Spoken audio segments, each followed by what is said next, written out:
राजू की पत्नी राधा 2 अंडे दी थी।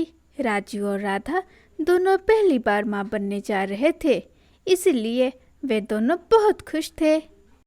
राधा, अब कुछ ही दिनों के बाद अंडे से बच्चे बाहर आ जाएंगे। मैं तो बहुत खुश हूँ राधा।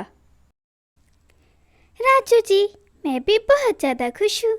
अच्छा, अब आप भोजन लेकर आइए, क्योंकि हमें अपने बच्चों के लिए भोजन जमा करके रखना होगा। ठीक है राधा, तुम अपना ख्याल रखना।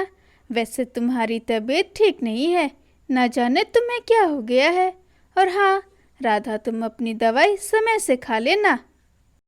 ठीक है राजू जी, आप चिंता मत कीजिए। अब आप जाइए, वरना आपको देरी हो जाएगी घर वापस आने में। फिर राजू अपने घर से भोजन की तलाश में निकल पड़ता है। इधर राजू के घर से निकलते ही राधा के सीने में जलन और दर्द होना शुरू हो जाता है। हे ऊपर वाले, ये क्या हो रहा है? मुझे ऐसा लग रहा है अब शायद ऊपर जाने का समय आ गया है। राधा उड़कर अपनी दवाई लेने की बहुत कोशिश करती है, लेकिन उड़ नहीं पाती है। राधा की आंखों में आंसू थे। उसकी आंखों में तो उसके बच्चे ही बसे हुए थे। अपने बच्चों को देखकर वो बहुत तड़प रही थी, लेकिन ईश्वर को जो मंजूर होता है वही होता है। आखिर में राधा अपनी आंखें बंद कर लेती है। राधा अपना दम तोड़ देती है। ऐसे ही फिर शाम हो जाती है। राजू भी आज बहुत ज़्यादा खुश था, क्योंकि वो आज जल्दी घर जा रहा था और टोकरी भर के फल ले जा रहा था। आज तो राधा इतना सारा फल देखकर खुशी ही हो जाएगी। मैं जल्दी जल्दी उड़कर राधा के पास जाता हूँ। और फिर राजू घर पहुँच जाता है। राधा को सोता देखकर जगाता है, लेकिन राधा की तो सांस ही रुक गई थी। वो कहाँ जागने वाली थी। राजू अपनी राधा को मरा हुआ पाता है। राजू की तो पैरों तले जमीन ही खिसक गई थी, लेकिन राजू करता भी क्या। ऐसे ही वक्त गुजर गए। कुछ ही दिन गुजर जाने के बाद दोनों अंडा फूट जाता है और उसमें से 2 प्यारी प्यारी बेटी चिड़िया निकलती है। पापा पापा, मैं और रानी बाहर आ गए। मम्मा कहाँ है? हाँ पापा, मम्मा कहाँ है? जब मैं अंडे में थी तो मम्मा मुझसे बातें किया करती थी। राजू तो अपनी बेटियों की बातें सुनकर टेंशन में आ जाता है और बच्चों से झूठ बोलता है। बच्चों, तुम्हारी मम्मा तुम्हारे नानी के घर गई है। 1-2 दिन में वो वापस घर आ जाएगी। जब तक तुम लोग ये फल खाओ, मैं अभी आता हूँ बाहर से। राजू अपने बच्चों से झूठ बोलकर वो नदी के किनारे चला जाता है और फूट फूट कर अकेले में रोने लगता है। राधा, अब मैं बेटियों को कैसे संभालूं? तुम हम सभी को छोड़कर क्यों चली गई राधा? क्यों छोड़कर चली गई? राजू अपने आप से इसी तरह बातें कर ही रहा था कि उधर से टोकन बर्ड आ जाती है। राजू, अब रोने से क्या फायदा? बुरा ना मानो तो एक बात कहती हूँ, बच्चों के लिए तुम दूसरी शादी कर लो। अपने लिए ना सही, मगर बच्चों के लिए कर लो। बच्चों को तो माँ का प्यार चाहिए, उनकी सेवा कौन करेगा? इसीलिए तुम दूसरी शादी कर लो। राजू भी बिना सोचे समझे टोकन बर्ड की बातों में आ जाता है और फिर शादी के लिए मान जाता है। राजू को टोकन बर्ड तुरंत ले जाकर शादी करा देता है। राजू भी अपनी दूसरी पत्नी को लेकर घर चला जाता है। चमेली, मैं तुमसे शादी इसीलिए किया हूँ कि तुम मेरे बच्चों का ख्याल रखो, और हाँ, इसके बदले मैं तुम्हें सब कुछ दूंगा। बस मेरी बेटियों का ख्याल रखना। अच्छा चमेली, अब मैं अपने काम पर चलता हूँ। ठीक है राजू जी, आप चिंता बिल्कुल भी मत कीजिएगा। मैं आपकी बेटियों की बहुत अच्छे से ख्याल रखूंगी। फिर राजू काम करने के लिए कुछ महीनों के लिए विदेश चला जाता है और इधर चमेली भी पिंकी और रानी की अच्छे से ख्याल रख रही थी। तभी चमेली की माँ चमेली के घर आ जाती है। अरे चमेली बेटी, इन दोनों की सेवा करने से क्या फायदा है, जबकि ये एक ना एक दिन तो घर छोड़कर चली ही जाएगी। और वैसे भी तुम्हारी औलाद थोड़ी है।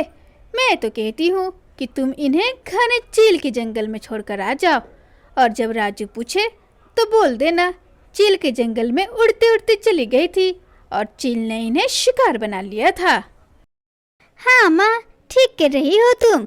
वैसे भी मुझे इन लोगों की सेवा करने से कोई फायदा नहीं है। जब बड़ी हो जाएंगी तो ससुराल ही तो जाना है इनको। इससे अच्छा है मैं इन्हें घने चील के जंगल में छोड़कर आ जाऊं। कम से कम इनसे मेरा पीछा तो छूटे। फिर चमेली की माँ चमेली को बहका देती है। चमेली भी पिंकी और रानी को लेकर जंगल की ओर निकल पड़ती है। जंगल में जाते जाते रात हो जाती है। मम्मा मम्मा, इतनी रात को हम लोग इस घने जंगल में क्यों आए हैं? पिंकी और रानी, तुम दोनों आज के बाद मुझे भूल जाना। वैसे भी मैं तुम लोगों की अपनी माँ नहीं हूँ, मैं तो तुम्हारी सौतेली माँ हूँ। मैं अब तुम लोगों की सेवा नहीं कर सकती, इसलिए इस घने जंगल में छोड़ने आई थी। और हाँ, ये बहुत ही खतरनाक जंगल है। यहाँ तुम लोगों को चील खा जाएगी। और अगर गलती से बच भी गई तो वापस घर मत आ जाना, वरना मैं तुम लोगों को नहीं छोड़ूंगी। मार मार कर घर से बाहर निकाल दूंगी। ऐसा कहते हुए चमेली वहां से चली जाती है। इधर दोनों बहनें सच जानकर रोए जा रहे थे। हे ऊपर वाले, ये कैसी जिंदगी दी है तूने? माँ भी छीन लिए और दूसरी माँ दिए तो इतने बेरहम माँ दिए। आखिर हम लोगों की गलती क्या है? ये सारी नजारा एक चील देख रही थी। चील अकेली रहती थी, उसके कोई बच्चे नहीं थे, इसलिए बच्चों को रोता देखकर बच्चों के पास जाती है। बच्चों, तुम दोनों क्यों रो रही हो? बच्चे पहली बार इतनी बड़ी चील को देखकर डर जाते हैं। अरे अरे बच्चों, डरो मत, मैं तुम्हें नुकसान नहीं पहुंचाऊंगी। मेरा विश्वास करो, क्योंकि मेरी कोई संतान नहीं है। मुझसे मत डरो। मैं समझती हूँ मैं एक चील हूँ, इसीलिए तुम लोग मुझसे डर रहे हो। मगर बेटा, सभी एक जैसे नहीं होते हैं। मेरा यकीन करो, मुझसे बिल्कुल भी मत डरो तुम लोग। चील माँ, अगर आपको खाना है तो अभी ही खा लीजिए। वैसे भी हम लोग का इस दुनिया में अब कोई भी नहीं है। चील ये सुनकर दुखी हो जाती है। बच्चों, मैं हूं ना, मैं तुम लोगों की देखभाल करूंगी। अब से तुम दोनों मेरी बेटी हुई। और हाँ, मैं इस जंगल की रानी हूँ। तुम लोगों को कोई भी कुछ भी नहीं कहेगा और ना ही कोई कुछ करेगा। बच्चों, मेरे साथ मेरे घोंसले में चलो। फिर चील के कहने पर पिंकी और रानी चील के साथ चले जाते हैं। चील बच्चों को खाना खिलाती है। बच्चे भी भूखे थे, वे लोग बिना कुछ समझे खाना खा लेते हैं। ऐसे ही वक्त गुजरते गया और फिर विदेश से राजू अपने घर आ जाता है। चमेली, पिंकी और रानी कहाँ है? वे लोग नहीं दिख रही है। कहाँ गई मेरी दोनों बेटियां? राजू जी, क्या कहो, मैंने दोनों को मना किया था जंगल की सैर करने मत जाना, मगर दोनों बिना बताए इस घर से निकल पड़े और फिर उन्हें शिकारी चील ने खा लिया। राजू इतना ही सुना, अपनी बेटियों की मौत की खबर सुनते ही उसे हार्ट अटैक आ गया और उसकी वहीं तुरंत मौत हो गई। राजू जी, क्या हुआ आपको? क्यों मुझे छोड़कर चले गए? हाय मेरी गलती, मुझ पर ही भारी पड़ गई। अब मैं कहाँ जाऊंगी, क्या करूंगी? मैं तो लट गई। हाय रे दैया, मैं तो बर्बाद हो गई। चमेली को पछताने के अलावा कुछ नहीं मिला। इधर रानी और पिंकी चील के साथ हंसी खुशी से अपना जीवन बिताने लगते हैं। चील भी बहुत खुश थी क्योंकि वीरान घर में अब बेटियों की चहचहाहट खिल उठी थी। एक जंगल में राधा अपनी दो बेटियों के साथ रहती थी। राधा की बेटियों का नाम स्वीटी और मीठी था। मम्मा मम्मा, आज स्कूल में ज़्यादा होमवर्क मिला है, क्या मैं नैना के घर होमवर्क बनाने चली जाऊं? स्वीटी बहन, नैना के घर क्यों जा रही हो? मैं भी तो हूँ, साथ में पढ़ लेंगे हम लोग। मीठी, तुम चुप करो, मैं तो मम्मा से बात कर रही हूँ, बीच में तुम क्यों बोल रही हो? स्वीटी बेटी, मीठी ठीक कह रही है, तुम दोनों बहनें भी साथ में पढ़ाई कर सकती हो। चलो तुम दोनों साथ में पढ़ाई करना। मम्मा मम्मा, नैना की तबीयत ठीक नहीं, इसीलिए मैं उसके पास जा रही हूँ। एग्ज़ाम आने वाले हैं ना, तो वो फिर अच्छे से एग्ज़ाम की तैयारियाँ नहीं कर पाएगी। साथ में मैं रहूँगी तो उसकी एग्ज़ाम की तैयारी करा दूँगी। मम्मा, मुझे जाने दो ना, और मिठी तो वैसे भी आपके साथ ही रहती है, मिठी को आप पढ़ा देना। स्वीटी तो थी बड़ी बहन, मगर समझदार नहीं थी, क्योंकि वो खाली समय अपने दोस्तों के साथ बिताया करती थी और मिठी को जितना भी वक्त मिलता था वो सारा वक्त अपनी मम्मा के साथ बिताती थी। इसीलिए मिठी समझदार थी। राधा जानती थी कि स्वीटी अब अपनी मनमानी करेगी, इसीलिए राधा बेबस होकर स्वीटी को नैना के पास जाने की इजाज़त दे देती है। ठीक है स्वीटी बेटा, जाओ तुम, मगर हाँ, जल्दी ही पढ़ाई करके घर लौट जाना, और हाँ, कहीं घूमने बिल्कुल भी मत जाना, समझी? ठीक है मम्मा, अब मैं चलती हूँ। इतना कहकर स्वीटी वहाँ से चली जाती है। इधर नैना भी नदी के किनारे बैठकर स्वीटी का बेसब्री से इंतजार कर रही थी।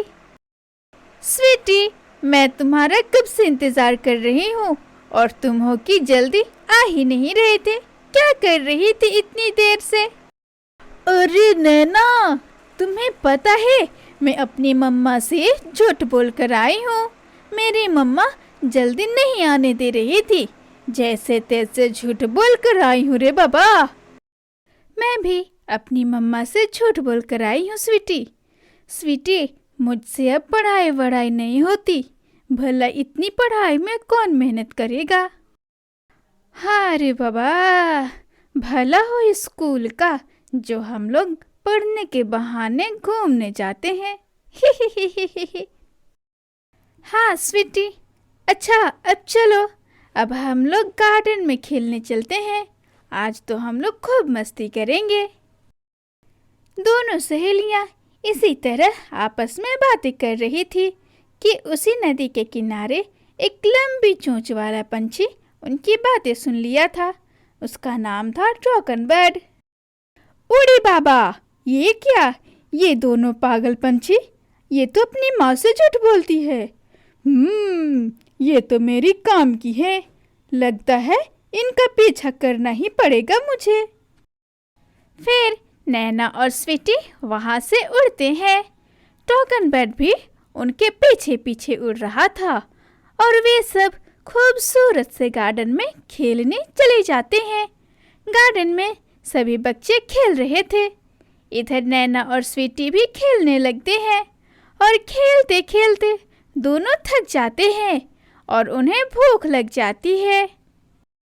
अरे मेरी नैना सहेली, मुझे भूख लग गई है, अब क्या करें हम लोग? स्वीटी सहेली, तुम चिंता मत करो, मैंने अपनी माँ से झूठ बोलकर पैसे लाई हूँ, चलो आज पार्टी करते हैं। उड़ी बाबा रे, ये तो एडवांस लेवल का झूठ बोलते हैं, अपनी माँ से झूठ बोलती हैं ये दोनों। ये तो मेरी बहुत काम की है, इनसे तो दोस्ती करनी ही होगी मुझे। इधर स्वीटी और नैना ढाबा से बिरयानी लेकर खा रही थी, तभी उधर से टोकन बर्ड भी आ जाता है। पांडा जी, मुझे भी एक प्लेट बिरयानी देना। जल्दी करो पांडा, मुझे फूलों की बागीचा में जाना है। अरे स्वीटी, ये फूलों की बागीचा कहाँ है? मुझे भी फूलों के बागीचा में जाना है।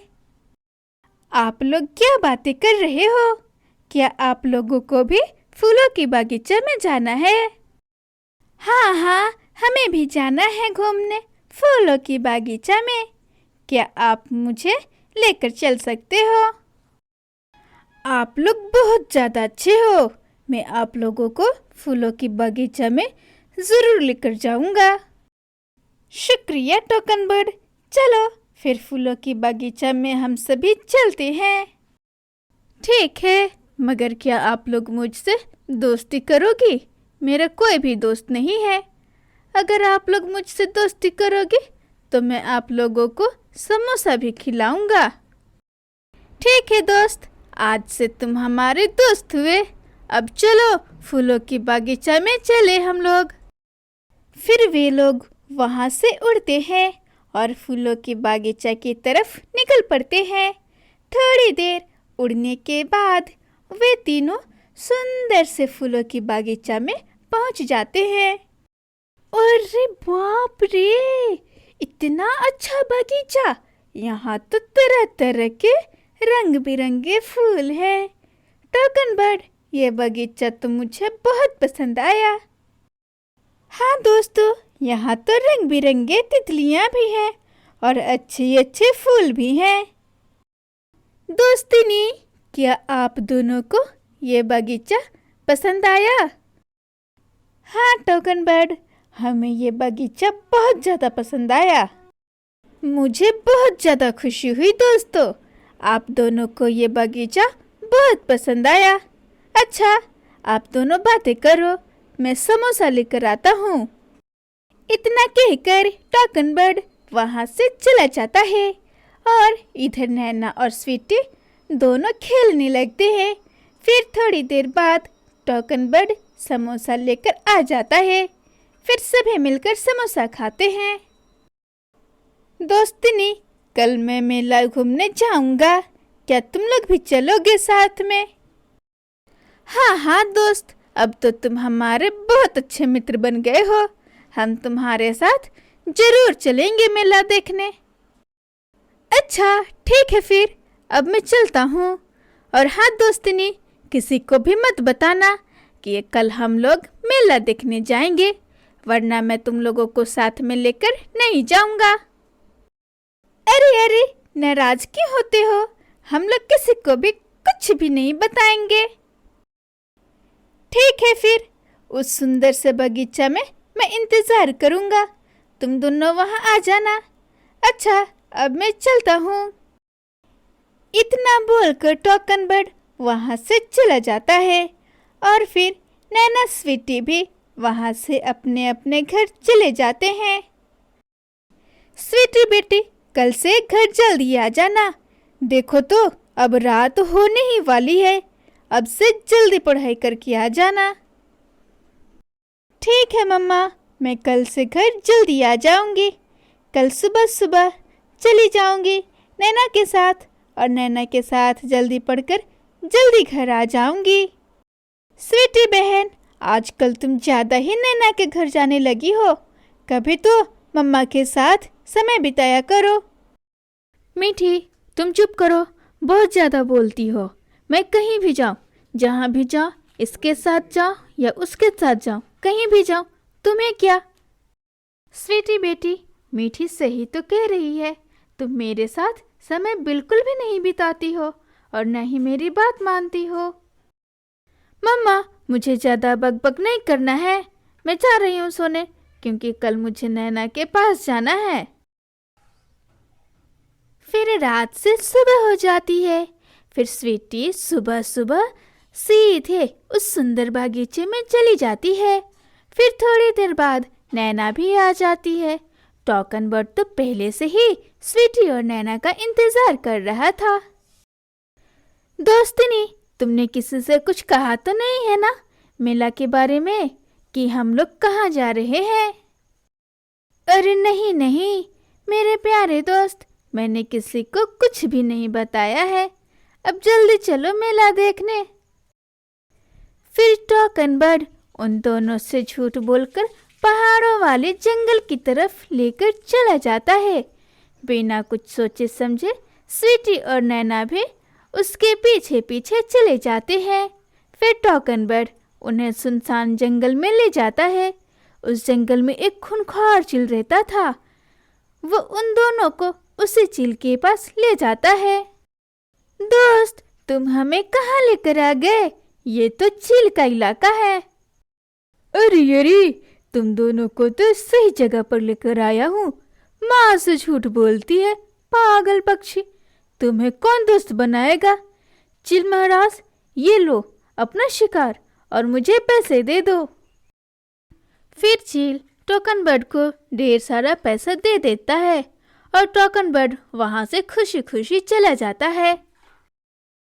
चील महाराज, हमें छोड़ दो, हमें घर जाने दो, हमें तुम मत खाओ। अरे अरे अरे, मम्मा मम्मा आंटी, बजाता हूँ सबकी घंटी। हा, मैं तुम्हें छोड़ने के लिए टोकन बर्ड को पैसे नहीं दिया हूँ। अब आएगा मजा और तुम लोगों को मिलेगी सजा।